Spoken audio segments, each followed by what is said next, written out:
He spent 5 years in jail for his hacking crimes, 8 years offline. Finally, last January, reformed hacker Kevin Mitnick was able to access the net again, and he did so for the first time here on this television show.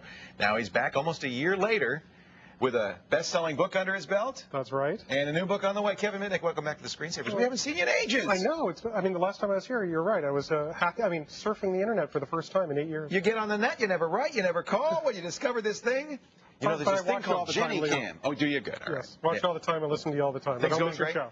Yeah. Things are going great. That's great. So how did Art of Deception, still in the bookstores, yeah? Yeah, just went in paperback. We sold lots of copies. Okay. It's a bestseller. Art of Deception is about social engineering, using non-technical ruses and pretexts to get people to reveal information or to do some sort of action that lets the attacker into the network or into the system. How much of your hacking was social engineering? How much technical? It was really 50-50, but really, yeah, much? Really 50-50. What would happen is I'd use social engineering where it was more expedient, and in other cases, like social engineering, I might use a technical attack to get through a firewall. Right. Okay. And let's say the company's huge, like Motorola, but I want to look at a piece of code on it that I don't know what server it's on. Right. Then you use social engineering to narrow down the prize. And you have some very interesting techniques. Some really in that good book. stories. But the new book, what's that about? Tell me, you're working on that now. Just started working on it in January. Okay. The new book is tentatively titled The Art of Intrusion. And what I'm looking for is I'm looking for people who have hacked in the past. Yeah. And I want to tell their best story, the story of their best hack, the innovative, the sexy, the clever. We've all hacked a little bit, but you're talking about something really neat. Something good, but I have a lot of people writing me that are pen testers that do this, legal hacking, but they use a very clever method. I'm not talking about script kiddie type stuff where you download prepackaged exploit code. But something clever. Either the target is sexy. Right. Like I recently interviewed Adrian Lamo because he had some very sexy targets. Yeah. New York Times for one. Right. New York Times. Maybe that was the wrong one to hack. We'll talk about that in a second. But basically, what I want to do is get several different hacking stories that cover different classes of attacks: physical, technical, social engineering, and then I want to tell the story. It has to be sexy, though, and then do an analysis of the vulnerabilities that were exploited and discuss how individuals and businesses could deploy countermeasures or security controls to stop that same attack from working against them. So like the Art of Deception, we'll learn what the techniques are so that we can defend against them. Exactly. That's the whole. But and the reason I want the real stories out there is because we'll know what's happening now. What are people doing today to get into different systems that they have no business being in? Yeah. How can people get a hold of you if they want to submit their hacks to you? They could email me. Okay. Hacks, H-A-C-K-S, at defensivethinking.com. Okay. That's your security company that you're running now. Yeah. Defensive Thinking. Defensive Thinking. Also on the www.defensivethinking.com on the website, we have a blurb about this. But one thing I did forget to mention is what we're doing is we're going to pay people that, if we use your story in the book, we're going to pay them $200. Oh, good. For the best story, we're going to pay them $500. Oh, you got a little competition going on here. Yeah, exactly. Will they get a Kevin Mitnick hacking award, like a little plaque? Like a little certificate? Yes. Kevin Mitnick. Hacked by Kevin. Oh, wait, speaking of which, why don't you use some of your own hacks? I mean, you did some pretty ingenious stuff. Well, the problem is, as part of my plea agreement with the federal government, I'm prohibited from discussing my stories until 2007. Oh, really? But you so will it's be. Getting close. Oh, you it's will getting be. close. Oh, that's interesting. I'll be able to do the autobiography. Needless to say, you're not hacking anymore. Oh, no. Well, I do hack, but legally. I do pen testing. So that's what they call it when you're hacking to test the security? Yeah, I have clients contact our company and say, we want to test our security against any failure. And here's our IP address. Do an external internet test. And then we try to hack in. How are you keeping up with this stuff? Because this is all new, I imagine, since you were in the scene. I'm reading books. I have a lot of... you have a lot of young hackers in tow?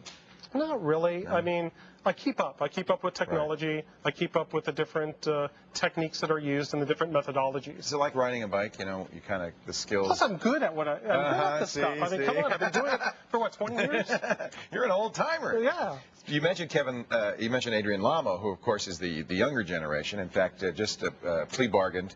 He was facing some pretty severe charges, and we were all a little bit worried about him, but I think it's worked out for the best. He's probably going to do some time, maybe home arrest. But what do you think of that case? Well, I actually went up to meet with Adrian a couple days before he flew to New York to do his plea agreement. And what my concern is is Adrian's very young. He's 22 years old. Yeah. He really didn't partake in malicious hacking. What he did violated the letter of the law, Right. but not the spirit Right. of the law, in my opinion.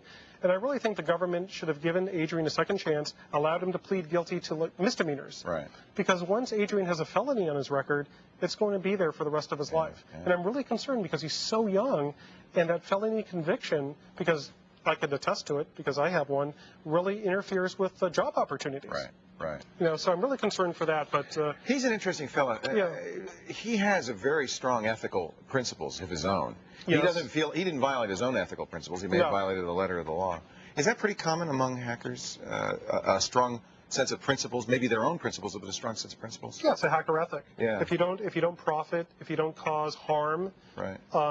then in the hacker's mind it's okay. But when I was young, I didn't realize when I compromised a system that I always thought, well, the worst thing they'd have to do is change a couple passwords and I'd be out. Right. And what's the big deal? It takes 5 or 10 So minutes. what? So what? Big deal. But on the other side, when you're working on the other side of the fence, you do not realize the time and expense that people go through to do a damage assessment.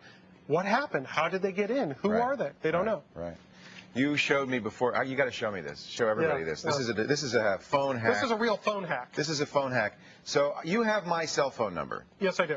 And now normally I have caller ID on here. If you call me, I'm going to see either blocked ID or I'm going to see your cell phone number. But Maybe. you have a way of changing the number? Yeah, I that you're can become calling from? anybody. I can become your bank, your phone company, the Wow. president of the United States. Clark, I want the president to call me. What's the, You do. you know the president's number? I know the White House number. Yeah. 202-456-1414. So you're going to call me from the, but you're Yeah, calling me I'm from gonna- your phone Yeah, I'm going to call you from my phone. using the White House number. And I'm going Is to this be illegal? No, as long as you illegal? don't use it for fraud. Is it commonly known how to do this? No. I've never heard of this. No, it's we call it caller ID spoofing. It's not documented. Now you get a tight shot on my phone because when it calls, it won't be Kevin Mitnick's phone number. Here, let's see, let's light it up. It won't be There Kevin you go. Mitnick's phone number. It's going to be the White House calling. Let's see if this works here. Oh my God, that's the White House calling, Mr. Bush. That's How me. do you do that? What's scary is people trust caller ID. Don't obviously. Don't trust it. That was pretty easy. It's easy to spoof. It's illegal to do if you're doing it for fraudulent purposes. Right. But If you call a bank and pretend to be a customer and have that customer's money wired yeah, to but talk about social Zurich. engineering. What a Yeah. great tool for social engineering. Oh, it's like the ultimate social engineering tool. So don't trust caller ID ever again. Don't trust Can caller you show ID. me that after the show? I'd like to know. how Maybe to do we that. can There's some talk. We can people I definitely want to talk about spoof. it. If you've got a story for Kevin, shoot him a line. He's looking for sexy hacks, clever, innovative, new, never-before-seen hacks. Hacks at defensivethinking.com. And they the can website. win some money. And yeah, there's some prize money in there, too. Win the website, of course, defensivethinking.com. And the book Art of Deception is in bookstores now. We'll be looking for the Art of Intrusion soon. That sounds great. More on Kevin and how you can contribute to his upcoming book, of course, always on our website at thescreensavers.com. Stay tuned. More screensavers still to come. Don't go away.